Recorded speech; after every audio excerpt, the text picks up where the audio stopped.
मत्यस्य श्रुतिसुनयमानैकविषयात् स्वतन्त्रस्तन्त्रज्ञो गुरुरपि गुरुर्यश्च जगतां विगूढा यत्तत्त्वं प्रकटमिह वेत्तुं सुमनसो मुकुन्दं ध्यायामापहतकुहकं तं स्वमहसा सर्वविघ्नः प्रशमनं सर्वसिद्धिकरं परं सर्वजीवप्रणेतारं वन्दे जगदं हरिं करोतु मम कल्याणं हरिहयमुखाविदः गुरुश्च मध्वनामानि निरन्तरं वाणिते करवण्यम्बचरणोर्धि सर्वदा मद्वाक्यसरणीर्भूयात् श्रीमदाचार्यभावगात् समाश्रये गुरुं भक्त्या महाविश्वासपूर्वकं निक्षिपे सर्वभारांश्च गुरो ಶ್ರೀಪಾದಪಂಕಜೇ. ಅತ್ಯಂತ ಪರಮ ಮಂಗಳಕರವಾಗಿರುವಂತಹ ಬ್ರಹ್ಮಾಂಡ ಪುರಾಣದಲ್ಲಿ ವಿಶೇಷವಾಗಿ ಪಿತೃಗಳ ಉದ್ದೇಶವಾಗಿ ಅನೇಕ ಮಹಾತ್ಮೆಯನ್ನ ಬ್ರಹ್ಮಾಂಡ ಪುರಾಣ ತಿಳಿಸ್ತಾ ಇದೆ. 11ನೇ ಅಧ್ಯಾಯದಲ್ಲಿ ಬಹಳ ಸುಂದರವಾಗಿ ಈ ಪಿತೃಗಳ ಉದ್ದೇಶವಾಗಿ ಮಾಡುವಂತಹ ಶ್ರಾದ್ದಾದಿ ಕರ್ಮಗಳು, ಮಹಾಲಯದ ಬಗ್ಗೆ ಮತ್ತು ದರ್ಭೆ ಎಳ್ಳು ಶ್ರಾದ್ದದಲ್ಲಿ ಬರುವಂತಹ ಪ್ರಕ್ರಿಯೆಗಳ ಬಗ್ಗೆ ಬಹಳ ಸುಂದರವಾಗಿ ನಮಗೆ ಬ್ರಹ್ಮಾಂಡ ಪುರಾಣ ತಿಳಿಸ್ತಾ ಇದೆ. ಬೃಹಸ್ಪತಿಗಳು ಹೇಳುವಂತಹ ಮಾತಿದು, ಶ್ರಾದ್ದ ಮಾಡುವ ಸಂದರ್ಭದಲ್ಲಿ ಮುಖ್ಯವಾಗಿ ರಾಜತಾಕ್ತಂ ವಾ ಪಿತॄಣಾಂ ಪಾತ್ರ ಮುಚ್ಚತೆ. ಮುಖ್ಯವಾಗಿ ಶ್ರಾದ್ದ ಮಾಡಬೇಕಾದ್ರೆ ನಮಗ್ ಬೇಕಾಗಿರುವಂತಹ ಪಾತ್ರೆ ಯಾವುದು ಅಂತ ಕೇಳಿದ್ರೆ ಅದು ರಜತ ಅಂದ್ರೆ ಬೆಳ್ಳಿಯಿಂದ ಮಾಡಿರುವಂತಹ ಪಾತ್ರೆಗಳು ಬಹಳ ಶ್ರೇಷ್ಠವಾಗಿರುವಂಥದ್ದು. ಪಿತೃಗಳ ಅನುಗ್ರಹ ಆಗಬೇಕು ಅನ್ನೋಂಥವರು ಬೆಳ್ಳಿಯ ಪಾತ್ರೆಯಿಂದ ಆ ಪಿತೃಗಳ ಪೂಜೆಯನ್ನ ಮಾಡಬೇಕಪ್ಪ, ಶ್ರಾದ್ದಾದಿ ಕರ್ಮಗಳನ್ನ ಮಾಡಬೇಕು ಅಂತ ಹೇಳ್ತಾರೆ. ಎಷ್ಟರ ಮಟ್ಟಿಗೆ ಅಂದ್ರೆ ರಾಜತಸ್ಯ ತಥಾ ವಾಪಿ ದರ್ಶನಂ ದಾನಮೇವಿವ. ಆ ರಜತ ಅನ್ನುವಂತಹ ಶಬ್ದೋಚ್ಚಾರಣೆ ಆಗಿರಬಹುದು, ರಜತದ ದರ್ಶನ, ಬೆಳ್ಳಿ ಪಾತ್ರೆಯ ದರ್ಶನ ಆಗಿರಬಹುದು, ಅಥವಾ ರಜತ ಪಾತ್ರೆಯನ್ನು ದಾನ ಕೊಡೋದಾಗಿರಬಹುದು. ಇದು ಆ ಪಿತೃಗಳ ಉದ್ದೇಶವಾಗಿ ಮಾಡುವಂತಹ ಶ್ರಾದ್ದಕ್ಕೆ ಬಹಳ ವಿಹಿತವಾಗಿರುವಂಥದ್ದು. ಅನಂತಮಕ್ಷಯಂ ಸ್ವರ್ಗೇ, ಅನಂತವಾದ ಫಲ ಅದರಿಂದ ಪ್ರಾಪ್ತಿಯಾಗ್ತದಪ್ಪ. ಅದರ ಜೊತೆಗೆ ಸತ್ಪಾತ್ರನಿಗೆ ಆ ರಜತವನ್ನ ದಾನ ಮಾಡೋದ್ರಿಂದ ಆ ಪಿತೃಗಳು ವಿಶೇಷವಾಗಿ ತೃಪ್ತಿಯನ್ನ ಮಾಡ್ತಾರೆ. ಇನ್ನು ರಜತ ಪಾತ್ರೆಯೇ ಯಾಕೆ ಅಂತ ಪ್ರಶ್ನೆ ಮಾಡಿಕೊಂಡ್ರೆ ಅದಕ್ಕೆ ಉತ್ತರವನ್ನ ಕೊಟ್ರು. ರಾಜತೇಹಿ ಸ್ವದಾ ದುಗ್ಧ ಪಾತ್ರೆ ತೈ ಪೃಥಿವೀಪುರ. ಹಿಂದೆ ಆ ಕಥೆಯನ್ನ ಹೇಳ್ತಾರೆ. ಪೂರ್ವಕಾಲದಲ್ಲಿ ಪಿತೃದೇವತೆಗಳಿಂದ ರಜತಮಯವಾದ ಪಾತ್ರೆಯಲ್ಲಿ ಗೋರೂಪಳಾಗಿರುವಂತಹ ಪೃಥ್ವೀ ದೇವಿ ಸ್ವಧಾ ರೂಪದಿಂದ ಅನ್ನವನ್ನ ಕರೆಸಿಕೊಂಡಿರುವಂಥದ್ದು.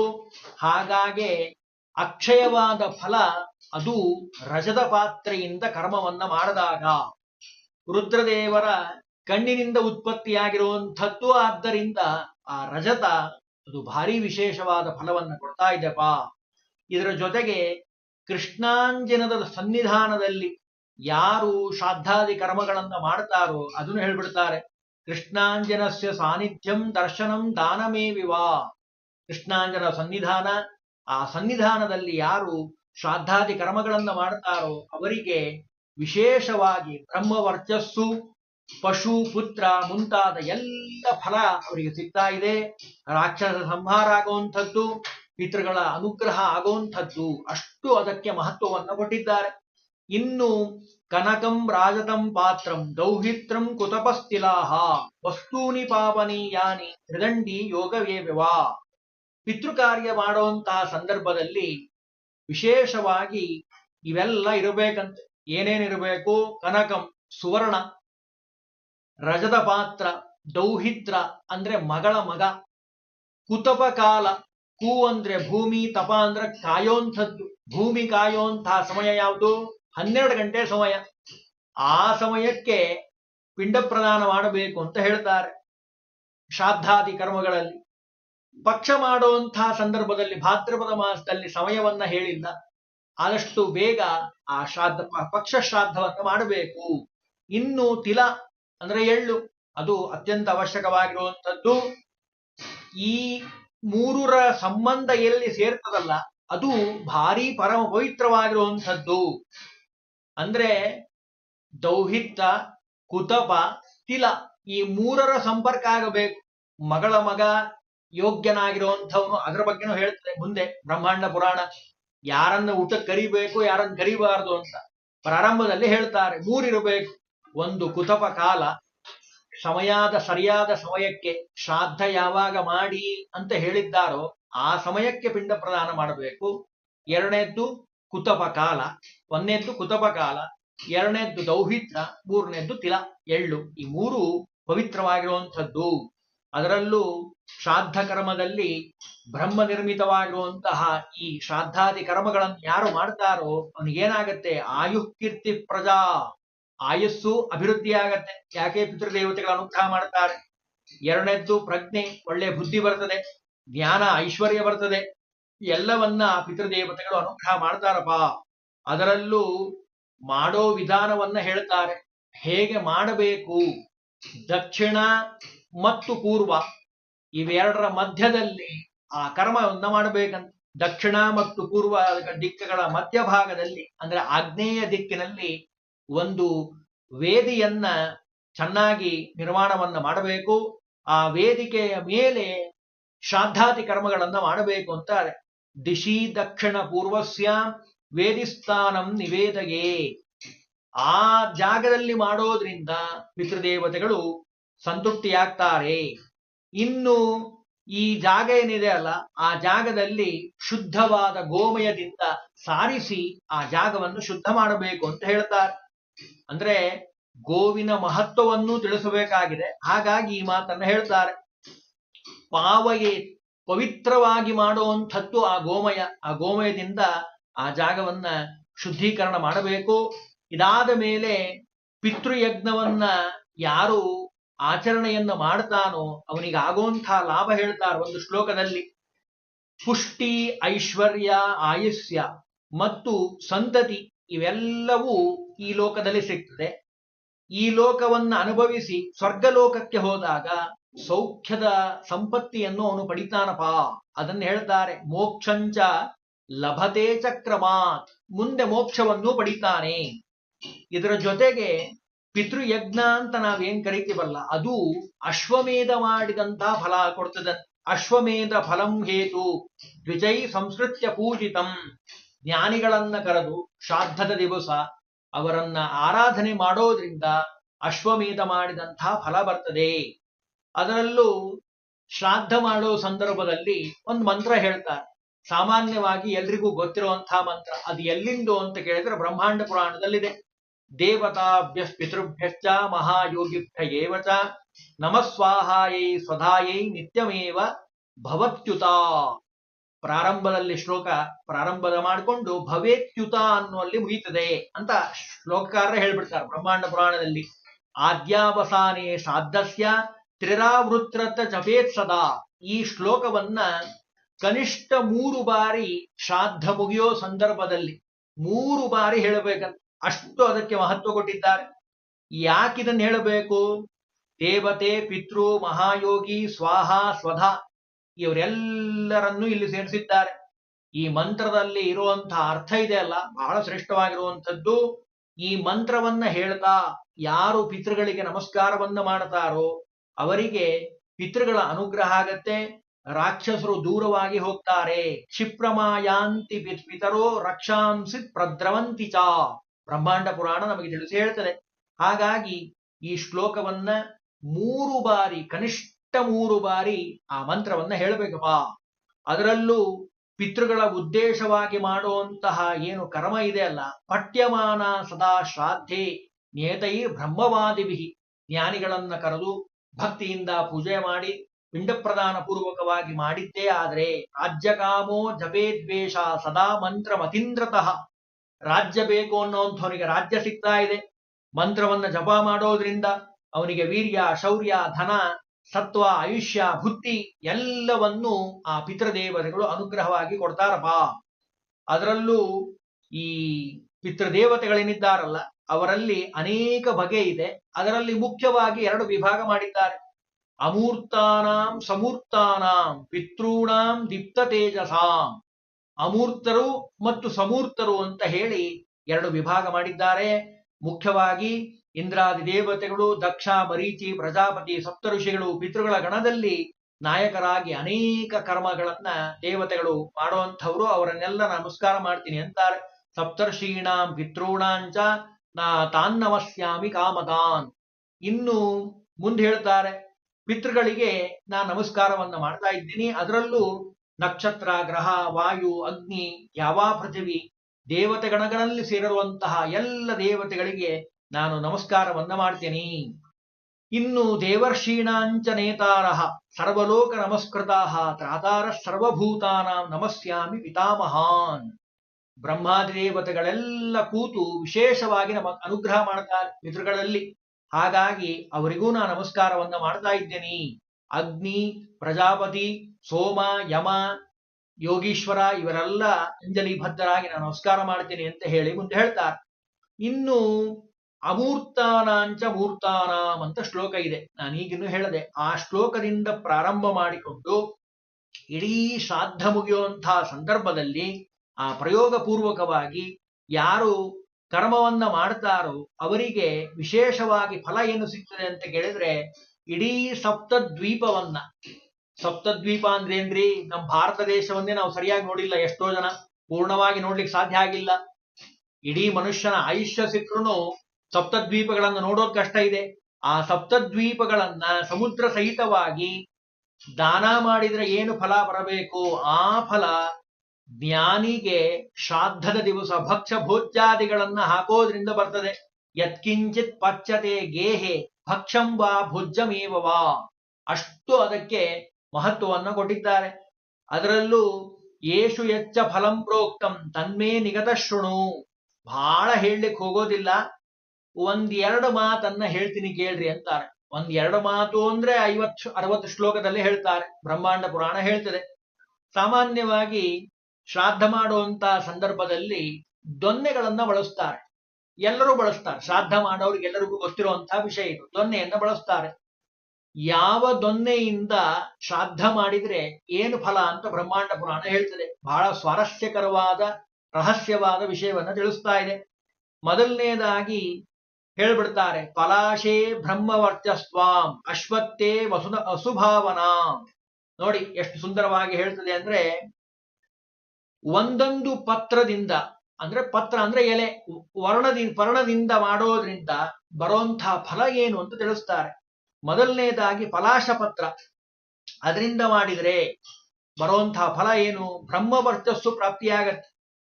ಇನ್ನು ನೆಗ್ರೋಧದಿಂದ ಮಾಡಿದ್ರೆ ವಿಶೇಷವಾಗಿ ಬ್ರಹ್ಮವರ್ಚಸ್ಸಿನ ಜೊತೆಗೆ ಪ್ರಜ್ಞಾ, ಬುದ್ಧಿ, ಧೃತಿ, ಸ್ತುತಿ ಅವೆಲ್ಲ ಪ್ರಾಪ್ತಿಯಾಗುವಂಥದ್ದು. ಬಿಲ್ವ ಪಾತ್ರದಿಂದ ಮಾಡಿದ್ರೆ, ಬಿಲ್ವ ಮಲ ಎಲ್ಲರಿಗೂ ಗೊತ್ತಿರುವಂಥದ್ದೇ. ಅದರ ಎಲೆಯಿಂದ ಪಾತ್ರೆಯನ್ನು ತಯಾರು ಮಾಡಿ ದೊನ್ನೆಯನ್ನ ಮಾಡಿ ಅದರಲ್ಲಿ ಪೂಜಾ ಮಾಡಿದರೆ, ಪಿತೃಗಳ ಪೂಜಾ ಮಾಡಿದರೆ ಲಕ್ಷ್ಮೀದೇವಿಯ ಅನುಗ್ರಹ, ಒಳ್ಳೆಯ ಮೇಧ, ದೀರ್ಘಾಯುಷ್ಯ ಪ್ರಾಪ್ತಿಯಾಗತ್ತೆ. ವೇಣುಪತ್ರ ಅಂದ್ರೆ ಬಿದಿರಿನಿಂದ ಮಾಡಿದ್ದು, ಪತ್ರದಿಂದ ಮಾಡಿದ್ದೇ ಆದ್ರೆ ವೃಷ್ಟಿಯನ್ನ ಪಡಿತಾನಂತವನು ವಿಶೇಷವಾಗಿ. ಜೊತೆಗೆ ಅವನಿಗೆ ಅನುಗ್ರಹವನ್ನ ಮಾಡ್ತಾರೆ ಪಿತೃದೇವತೆಗಳು. ಕಾಶ್ಮೀರಿ ಪತ್ರ ಅಂತ ಸಿಗುತ್ತಂತಪ್ಪ.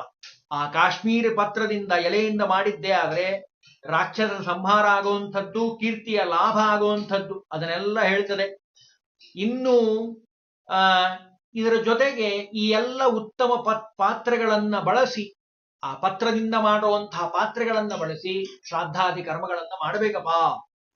ಸದದ್ಯಾತ್ ಸ ಯಜ್ಞಾನಾಂ ಸರ್ವೇಷಾಂ ಫಲಮಾಪ್ನುಯಾತ್ ಪಿತೃಭ್ಯ ಪುಷ್ಪ ಮಾಲ್ಯಾನಿ ಸುಗಂಧಾನಿ ಚ ತತ್ಪರಃ. ಹೂವನ್ನು ಏರಿಸಬೇಕು ಪಿತೃಗಳಿಗೆ ಅಂತಾರೆ. ಅದನ್ನು ಹೇಳ್ತಾರೆ. ಗುಗ್ಗುಲ, ಕೃಷ್ಣಾಗರು ಮುಂತಾದ ಧೂಪಗಳಿಂದ ಆ ಪಿತೃಗಳನ್ನ ಪೂಜಾ ಮಾಡಬೇಕು. ಪುಷ್ಪ, ಮಾಲ್ಯ, ಸುಗಂಧ ಇವೆಲ್ಲವನ್ನು ಪಿತೃಗಳಿಗೆ ಸಮರ್ಪಣೆ ಮಾಡಬೇಕು. ಬರೇ ಮಂತ್ರದಿಂದ ಹೇಳೋದಲ್ಲ, ಕೃತಿಯಿಂದನೂ ಅದನ್ನು ಮಾಡಬೇಕು ಅಂತಾರೆ. ಅದರಲ್ಲೂ ದೀಪಂ ಪಿತೃಭ್ಯ ಪ್ರಯತಃ ಸದಾ ಯಸ್ತು ಪ್ರಯಚ್ಛತಿ. ಆ ಪಿತೃದೇವತೆಗಳಿಗೆ ದೀಪವನ್ನ ಸಮರ್ಪಣೆ ಮಾಡಬೇಕು. ಪಿತೃಗಳಿಗೆ ದೀಪವನ್ನ ಸಮರ್ಪಣೆ ಮಾಡೋದ್ರಿಂದ ಒಳ್ಳೆಯ ದೃಷ್ಟಿಯನ್ನ ಅವರು ಕೊಡ್ತಾರಂತೆ. ಗತಿಂ ಚ ಪ್ರತಿಮಂ ಚಕ್ಷು ತಸ್ಮಾತ್ ಸ ಲಭತೆ ಶುಭಂ. ಕಣ್ಣಿನ ತೊಂದರೆ ಯಾವತ್ತೂ ಬರೋದಿಲ್ಲ. ದೀಪ ಸಂಯೋಜನಾ ಜ್ಞಾನ, ಒಳ್ಳೆಯ ಜ್ಞಾನ ಕೊಡ್ತಾರೆ, ಒಳ್ಳೆಯ ಕಣ್ಣನ್ನ ಅವರು ಕೊಡುವಂಥದ್ದು. ತೇಜಸ್ಸು ಪ್ರಾಪ್ತಿಯಾಗತ್ತೆ, ಕೀರ್ತಿ, ಕಾಂತಿ, ಬಲ ಇವೆಲ್ಲವೂ ಭೂಮಿಯಲ್ಲಿ ಆ ಕರ್ತೃವಿಗೆ, ಆ ಕುಟುಂಬಕ್ಕೆ ಸಿಗುವಂಥದ್ದು. ಮರಣಾನಂತರದಲ್ಲಿ ಒಳ್ಳೆಯ ಪ್ರಕಾಶಮಾನವಾಗಿ ಅವನಿರ್ತಾನಂತೆ. ಅದರಲ್ಲೂ ಪಿತೃಗಳಿಗೆ ಫಲ ಸಮರ್ಪಣೆಯನ್ನ ಮಾಡುವಂಥದ್ದು, ನಮಸ್ಕಾರವನ್ನ ಮಾಡುವಂಥದ್ದು, ದ್ವಿಜರಿಗೆ ಭೋಜನವನ್ನ ಮಾಡಿಸುವಂಥದ್ದು ಎಲ್ಲ ಹೇಳ್ತಾರೆ ನೋಡಿ. ಫಲಮೂಲ ನಮಸ್ಕಾರೈಹಿ ಪಿತॄಣಾಂ ಪ್ರಯತ ಶುಚಿಹಿ ಪೂಜಾನ್ ಕೃತ್ವ ದ್ವಿಜಾನ್ ಪಶ್ಚಾತ್. ಪೂಜೆಯನ್ನ ಅಂದ್ರೆ ನಮಸ್ಕಾರವನ್ನ ಮಾಡುವಂಥದ್ದು, ಭೋಜನವನ್ನ ಮಾಡಿಸುವಂಥದ್ದು ಬಹಳ ವಿಶೇಷವಾದದ್ದು. ಇಲ್ಲಿ ಇನ್ನೂ ಒಂದು ಮಾತು ಹೇಳ್ತಾರೆ, ಸೂಕ್ಷ್ಮವಾದ ಕಾಮರೂಪಿಗಳು ಅಂತ ಅವರನ್ನ ಕರೀತಾರೆ ಪಿತೃಗಳನ್ನ. ಅವರೊಂದು ವೈಶಿಷ್ಟ್ಯತೆ ಏನು ಅಂದ್ರೆ, ಒಬ್ಬರಿಗೆ ಅಣ್ಣ ಆಗಿರ್ತಾರೆ, ಒಬ್ಬರಿಗೆ ತಮ್ಮ ಆಗಿರ್ತಾರೆ, ಒಬ್ಬರಿಗೆ ಮಾವ ಆಗಿರ್ತಾರೆ. ಎಲ್ಲರ ಮನೆಯಲ್ಲೂ ಅವರು ಹೋಗುವಂತಹ ಸಂದರ್ಭ, ಒಬ್ಬರೇ ಸಂಬಂಧ ಇರೋರು ಆ ವ್ಯಕ್ತಿ ಇನ್ನೊಬ್ಬರಿಗೆ ಅಣ್ಣ ಆಗಿರ್ತಾರೆ, ಒಬ್ರಿಗೆ ತಮ್ಮ ಆಗಿರ್ತಾರೆ. ಆ ಸಂದರ್ಭದಲ್ಲಿ ಇವರು ಪಿಂಡ ಪ್ರದಾನ ಮಾಡಿದಂತಹ ಸಂದರ್ಭದಲ್ಲಿ ವಾಯು ರೂಪದಿಂದ ಆ ಬಂದಿರೋ ಬ್ರಾಹ್ಮಣನಲ್ಲಿ ಪ್ರವೇಶವನ್ನ ಮಾಡ್ತಾರಂತೆ. ಬ್ರಹ್ಮಾಂಡ ಪುರಾಣ ಹೇಳ್ತದೆ, ಶ್ರಾದ್ದ ಕಾಲೇಶು ನಿಯತಂ ವಾಯುಭೂತ ಪಿತಾಮಹ. ಅಂದ್ರೆ ಆ ಪಿತೃದೇವತೆಗಳು ಬಂದಿರುವಂತಹ ಜ್ಞಾನಿಯಲ್ಲಿ ಅವರು ಸೇರಿಕೊಳ್ತಾರಂತೆ. ವಾಯುರೂಪದಿಂದ ಪ್ರವೇಶವನ್ನ ಮಾಡಿ ನೀವು ಆ ಬ್ರಾಹ್ಮಣರ ಪೂಜೆಯನ್ನ ಮಾಡಿದಾಗ ಅವರು ಅಲ್ಲಿ ಸ್ವೀಕಾರವನ್ನ ಮಾಡ್ತಾರೆ. ಅದು ಬ್ರಹ್ಮಾಂಡ ಪುರಾಣದ ಅಭಿಪ್ರಾಯ. ಆವಿಶ್ಯಂತಿ ದ್ವಿಜಾನ್ ಶ್ರೇಷ್ಠಾನ್ ತಸ್ಮಾದೇತ್. ಆದ್ದರಿಂದ ಒಳ್ಳೆಯ ಜ್ಞಾನಿಯನ್ನ ಕರೆದು ಭೋಜನ ಮಾಡಿಸಿ. ಕಾರಣ ಆ ದೇವತೆಗಳು ಅವನಲ್ಲಿ ಕೂತು ಅದನ್ನೆಲ್ಲ ಸ್ವೀಕಾರ ಮಾಡ್ತಾರೆ. ಬಂದಿರುವಂತಹ ಬ್ರಾಹ್ಮಣನಿಗೆ ನೀವು ಕೊಡುವಂಥದ್ದು ಏನಿದೆ ಅಲ್ಲ, ಅದೆಲ್ಲವೂ ಪಿತೃಗಳಿಗೆ ಸೇರ್ತದೆ. ಒಂದು ಉದಾಹರಣೆ ಹೇಳೋದಾದ್ರೆ, ವಿಪ್ರನ ಪಾದದಿಂದ ಹಿಡಿದು ತಲೆವರೆಗೂ ಚಿಂತನೆ ಮಾಡೋದಾದ್ರೆ, ಪಾದದಿಂದ ನಾಭಿಯವರೆಗೂ ಅದು ಪಿತೃಗಳ ಸನ್ನಿಧಾನ, ನಾಭಿಯ ಮೇಲ್ಭಾಗದಿಂದ ತಲೆಯವರೆಗೂ ದೇವತೆಗಳ ಸನ್ನಿಧಾನ. ನೀವು ಬಂದಿರೋ ಬ್ರಾಹ್ಮಣನಿಗೆ ಹಾರ ಹಾಕಿದ್ರಿ, ಅದು ಯಾರಿಗೆ ಸಂತೃಪ್ತಿ? ದೇವತೆಗಳು ಸಂತೃಪ್ತರಾಗ್ತಾರೆ. ಗಂಧವನ್ನ ಹಚ್ಚಿದ್ರಿ, ಅದು ದೇವತೆಗಳು ಸಂತೃಪ್ತರಾಗ್ತಾರೆ.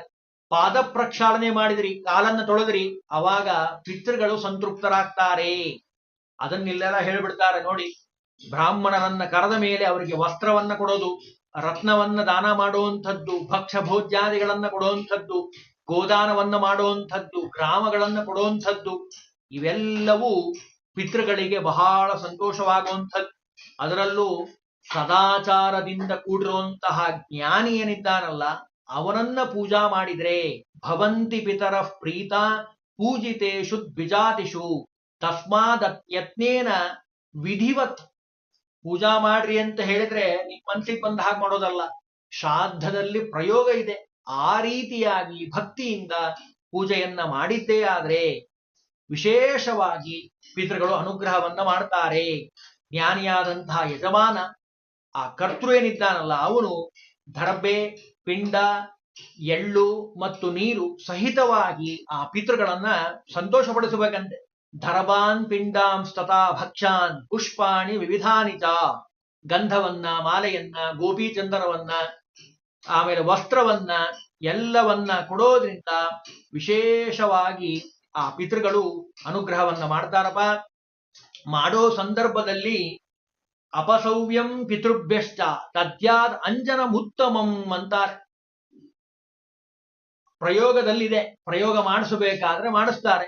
ಅಂಜನವನ್ನ ಆ ಪಿತೃದೇವತೆಗಳಿಗೆ ಅಪಸೌವ್ಯದಿಂದ ಜನಿವಾರವನ್ನ ಎಡಕ್ಕೆ ಹಾಕೊಂಡು ಅದನ್ನ ಮಾಡೋದ್ರಿಂದ ಅವನಿಗೇನಾಗತ್ತೆ, ವಿಶೇಷವಾಗಿ ಆ ಸೂತ್ರವನ್ನ, ದಾರವನ್ನ, ಪ್ರಯೋಗದಲ್ಲಿದೆ, ಉಟ್ಟುಕೊಂಡಿರುವಂತಹ ಸೂತ್ರದ ಒಂದು ದಾರವನ್ನ ತೆಗೆದು ಅದನ್ನ ಹಾಕಬೇಕಂತೆ. ನಿಪಾತ್ಯಜಾನು ಸರ್ವೇಶ ವಸ್ತ್ರಾರ್ಥಂ ಸೂತ್ರಮೇ ವಿವಾ. ಅದನ್ನ ಹಾಕೋದ್ರಿಂದ ಏನಾಗತ್ತೆ ಅಂತ ಕೇಳಿದ್ರೆ ಅದನ್ನ ಮುಂದೆ ಹೇಳ್ತಾರೆ ನೋಡ್ರಿ, ಎಷ್ಟು ಚಂದಾಗಿ ಹೇಳ್ತಾರೆ. ಹಸ್ತದಲ್ಲಿ ಪವಿತ್ರವನ್ನ ಧರಿಸಿ, ಪವಿತ್ರವನ್ನಾಗಿ ಮಾಡಿಕೊಂಡು ಮಂತ್ರಪೂರ್ವಕವಾಗಿ ಧರಿಸಿ, ಆ ಪಿಂಡವನ್ನ ಮಂತ್ರಪೂರ್ವಕವಾಗಿ ಒಂದೊಂದನ್ನೇ ಪಿತೃಪಿತಾಮಹ ಪ್ರಪಿತಾಮಹ 3 ಜನಕ್ಕೂ ಒಂದೊಂದು ಪ್ರತ್ಯೇಕವಾಗಿ ದರ್ಬೆಯ ಮೇಲೆ ಇಡೋದ್ರಿಂದ ಏಕಂ ಪವಿತ್ರಂ ಹಸ್ತೇನ ಪಿತೃನ್ ಸರ್ವಾನ್ ಸಕೃತ್ ಸಕೃತ್. 3 ಜನನ್ನು ಒಟ್ಟಿಗೆ ಇಡೋ ಹಾಗಿಲ್ಲ, ಒಬ್ರದಾದ್ಮೇಲೆ ಒಬ್ರು ನಾಮ ಗೋತ್ರವನ್ನ ಹೇಳಿ ಇಡೋದ್ರಿಂದ ಜಾನುಕೃತ್ವ ತಥಾ ಸೌವ್ಯಂ ಭೂಮೋ ಪಿತೃಪರಾಯಣ. ಅಂದ್ರೆ ಎರಡೂ ಕಾಲ ಮೇಲೆ ಕುತ್ಕೊಂಡು ಎಷ್ಟು ಚೆನ್ನಾಗಿ ಹೇಳ್ತಾರೆ ನೋಡಿ. ಒಂದೊಂದು ಪಿಂಡವನ್ನು ಹೇಳಬೇಕಾದ್ರೆ ಆ ಮಂತ್ರವನ್ನೇ ಹೇಳಬೇಕು. ಪಿತೃನ್ ಪಿತಾಮಹಾಂಶ್ಚೈವ ತಥೈವ ಪ್ರಪಿತಾಮಹಾನ್ ಆಹೂಯ ಚ ಪಿತೃನ್ ಪ್ರಾಂಶ್ಚ ಪಿತೃತೀರ್ಥೇನ ಯತ್ನತಃ. ಒಂದಂದೇ ಮಂತ್ರ ಹೇಳಬೇಕು. ಆಲಸ್ಯವನ್ನ ಬಿಟ್ಟು, ಅತೀಂದ್ರತಃ ಆಲಸ್ಯವನ್ನ ಬಿಟ್ಟು ಯಜಮಾನ ಆಗಿರೋಂಥವನು ಪಿಂಡಾನ್ ಪರೀಕ್ಷಿಪೇತ್, ಅದನ್ನ ಇಡಬೇಕಂತ ದರ್ಬೆ ಮೇಲೆ. ಅದನ್ನು ಇಡೋದ್ರಿಂದ ಆ ಪಿತೃದೇವತೆಗಳು ವಿಶೇಷವಾಗಿ ಅನುಗ್ರಹವನ್ನ ಮಾಡುತ್ತಾರೆ. ಒಂದೊಂದನ್ನು ಇಡಬೇಕು, ಮಂತ್ರಪೂರ್ವಕವಾಗಿ ಇಡಬೇಕು, ಪವಿತ್ರ ಧಾರಣೆ ಮಾಡಿ ಅಂತಾರೆ. ಇನ್ನೂ ಒಂದು ಮಾತು ಹೇಳ್ತಾರೆ. ಇಡೋ ಸಂದರ್ಭ ಹೇಗಿರಬೇಕು ಅಂದ್ರೆ, ಎರಡೂ ಕಾಲುಗಳ ಮಧ್ಯೆ, ಮಂಡಿಗಳ ಮಧ್ಯೆ ಆ ಬಲಗೈ ಬರಬೇಕು.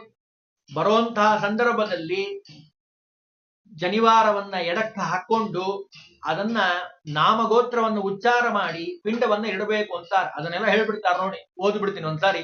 ಜಾನ್ವಂತರಾಭ್ಯ ಯತ್ನೇನ ಪಿಂಡಾನ್ ದದ್ಯಾತ್ ಕ್ರಮಂ. ಎರಡೂ ಬಂಡಿಗಳ ಮಧ್ಯೆ ಎದ್ದು ಕೂತು ಆ ಪಿಂಡವನ್ನ ಇಡಬೇಕಪ್ಪ. ಸವ್ಯೋತ್ತರಾಭ್ಯಾಂ, ಜನಿವಾರವನ್ನು ಎಡಕ್ಕೆ ಹಾಕೊಂಡು ಪಾಣಿಭ್ಯಾಂ ಧಾರಾರ್ಥಂ ಮಂತ್ರ ಮುಚ್ಚರೇ, ಮಂತ್ರ ಹೇಳಬೇಕು, ಆಮೇಲೆ ಆ ಪಿಂಡವನ್ನ ಇಡಬೇಕು. ನಮೋವಃ ಪಿತರೋ ಶೋಷಾಯ ಮಂತ್ರ ಇದೆ. ಆ ಮಂತ್ರದಿಂದ ಆ ದೇವತೆಗಳನ್ನ ಸ್ಮರಣೆ ಮಾಡಬೇಕು, ಅವರಿಗೆ ಕೈ ಮುಗಿಬೇಕು. ಆಮೇಲೆ ಉಳಿದಂತಹ ಎಲ್ಲ ಪಿಂಡಗಳನ್ನ ಇಡಬೇಕು ಅಂತ ಹೇಳ್ತಾರೆ. ಧರ್ಮ ಪಿಂಡ ಅಂತ ಇದೆ, ಧರ್ಮಾರ್ಥವಾಗಿ ಅದೆಲ್ಲ ಪಿಂಡವನ್ನ ಇಡಬೇಕು. ಇದಾದ ಮೇಲೆ ನಿರ್ಮಲವಾದ ಶುದ್ಧವಾದ ವಸ್ತ್ರವನ್ನ ಆ ದೇವತೆಗಳಿಗೆ ಸಮರ್ಪಣೆಯನ್ನು ಮಾಡಬೇಕಂತ. ಕೃಷ್ಣ ತಿಲದಿಂದ ಮಾಡುವಂತಹ ಕೃಷ್ಣೇಭ್ಯಶ್ಚ ಸ್ಥಿರಯಿಸ್ತಾರೆ. ಆ ಎಳ್ಳು ನೀರನ್ನ ಬಿಡೋದ್ರಿಂದ ಯತ್ನಾತ್ ಸುಪರಿರಕ್ಷಿತಂ. ಚಂದನ ಅಂದ್ರೆ ಗೋಪಿ ಚಂದನ ಆಗಿರ್ಬೋದು ಅಥವಾ ಗಂಧ ಆಗಿರ್ಬೋದು, ಅದನ್ನ ಸಮರ್ಪಣೆಯನ್ನ ಮಾಡಬೇಕು. ಧೂಪ ದೀಪಗಳಿಂದ ಅವರನ್ನ ಅರ್ಚನೆ ಮಾಡಬೇಕು ಅಂತಾರೆ. ಯಜಮಾನನಾಗಿರುವಂಥವನು ದಕ್ಷಿಣಕ್ಕೆ ಮುಖ ಮಾಡಿ ಆ ಪಿಂಡ ಪ್ರದಾನವನ್ನ ಮಾಡಬೇಕು. ಅದನ್ನೆಲ್ಲಿ ಹೇಳ್ಬಿಡ್ತಾರೆ.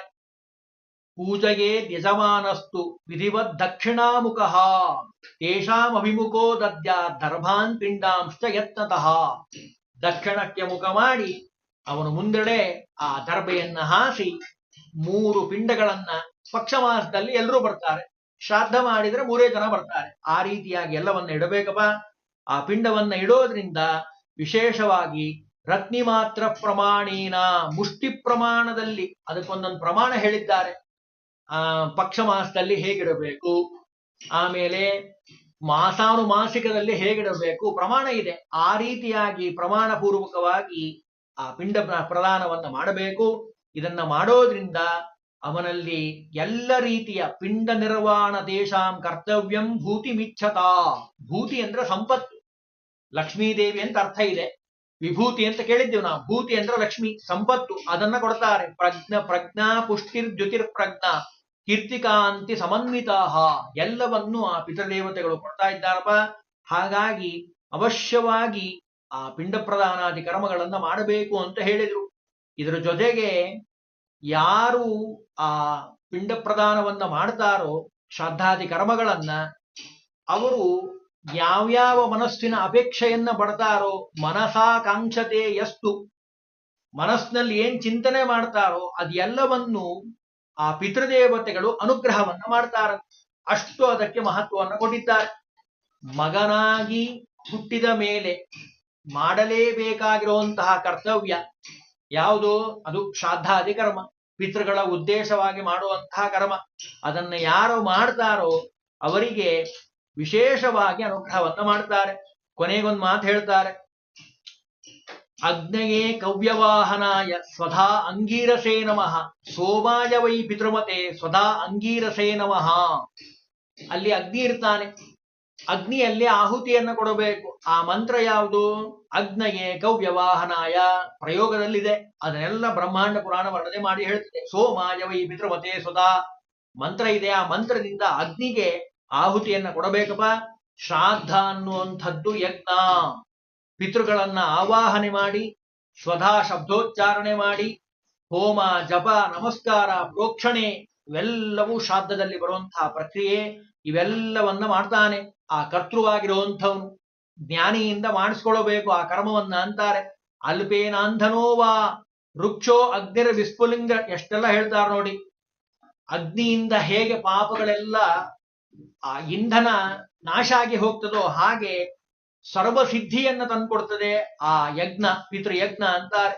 ಅದರಲ್ಲೂ ಬೇರೆ ಬೇರೆ ಸಮಿತ್ತುಗಳಿಂದ ನಾನಾ ವಿಧವಾದ ಸಮುತ್ತುಗಳನ್ನು ಹೇಳ್ತಾರೆ. ಪಲಾಶ, ನೆಗ್ರೋಧ, ಅಶ್ವತ್ಥ, ಉದುಂಬರ ಅಂತ ಬರ ಇದೆ, ಚಂದನ, ಬಿಲ್ವ, ಇವೆಲ್ಲವೂ ಯಜ್ಞಕ್ಕೆ ಅರ್ಹವಾಗಿರುವಂತಹ ವೃಕ್ಷಗಳು. ಇದರಿಂದ ಆ ಕರ್ಮಗಳನ್ನು, ಶ್ರಾದ್ದಾದಿ ಕರ್ಮಗಳನ್ನು ಮಾಡಬೇಕು ಅಂತಾರೆ. ಅದರಲ್ಲೂ ವಿಶೇಷವಾಗಿ ಈ ಕರ್ಮ ಮಾಡೋದ್ರಿಂದ ಭಗವಂತ ವಿಶೇಷವಾಗಿ ಅನುಗ್ರಹ ಮಾಡ್ತಾನೆ. ಕೊನೆಗೊಂದು ಮಾತು ಹೇಳ್ತಾರೆ, ಸ್ವಧೇತಿ ಚೈವ ಮಂತ್ರಾಣಾಂ ಪಿತॄಣಾಂ ವಚನಂ ಯಥಾ ಸ್ವಾಹೇತಿ ಚೈವ ದೇವಾನಾಂ ಯಜ್ಞ ಕರ್ಮಾಣ್ಯುದಾಹೃತಂ. ನಾವು ಅಗ್ನಿಗೆ ಇಬ್ರು ಹೆಂಡತಿಯರು, ಒಬ್ಳು ಸ್ವಧಾ, ಒಬ್ಳು ಸ್ವಾಹ. ಸ್ವಾಹಾಪೂರ್ವಕವಾಗಿ ಮಾಡುವಂಥದ್ದು ದೇವತಾ ಕರ್ಮ, ಹೋಮ ಹವನಾದಿ ಕರ್ಮಗಳು. ಸ್ವಧಾದಿಂದ ಮಾಡುವಂಥದ್ದು ಪಿತೃಯಜ್ಞ, ಅದನ್ನಿಲ್ಲಿ ಹೇಳ್ತಾರೆ. ಅಂದ್ರೆ ಯಜ್ಞಕ್ಕೆ ಅರ್ಹವಾದ ವೃಕ್ಷಗಳನ್ನ ನಾನೀಗೇನು ಹೇಳಿದ್ನೋ ಆ ಪರ್ಣದಿಂದ ತೆಗೆದುಕೊಂಡು ಬಂದು ಪಿತೃಗಳ ಉದ್ದೇಶಕವಾಗಿ ಮಂತ್ರಪೂರಿತವಾಗಿ ಈ ಪಿತೃಯಜ್ಞವನ್ನ ಯಾರು ಮಾಡುತ್ತಾರೋ ಸ್ವಾಹಾಪೂರ್ವಕವಾಗಿ, ಸ್ವಧಾಪೂರ್ವಕವಾಗಿ ಅವರು ಎಲ್ಲಾ ರೀತಿಯ ಸುಖವನ್ನು ಪಡಿತಾರೆ. ಇನ್ನು ಬಹಳ ಇದೆ ವಿಸ್ತಾರವಾಗಿ, ಅದನ್ನ ನಾಳೆ ದಿವಸ ತಿಳಿಯಲಿಕ್ಕೆ ಪ್ರಯತ್ನವನ್ನು ಮಾಡೋಣ.